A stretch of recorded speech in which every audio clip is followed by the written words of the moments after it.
और इस वक्त एक बड़ी खबर आ रही है। आपको बता दें कि देश के पूर्व प्रधानमंत्री डॉक्टर मनमोहन सिंह को तबियत बिगड़ने के बाद दिल्ली के एम्स में भर्ती कराया गया है।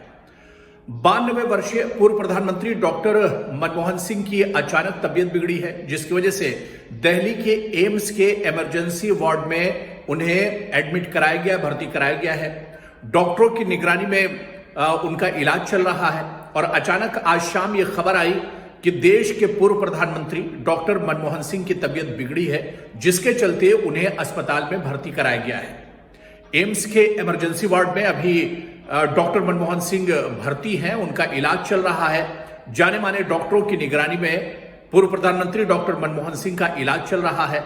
हालांकि तबियत में किस तरह की बिगाड़ आई है, किस वजह से उन्हें भर्ती कराया गया है, इसकी पूरी जानकारी तो नहीं मिल पाई है, लेकिन शुरुआती तौर पर जो जानकारी मिली है वो यही है कि पूर्व प्रधानमंत्री डॉक्टर मनमोहन सिंह की तबियत बिगड़ी है और उन्हें दिल्ली के एम्स में इमरजेंसी वार्ड में भर्ती कराया गया है।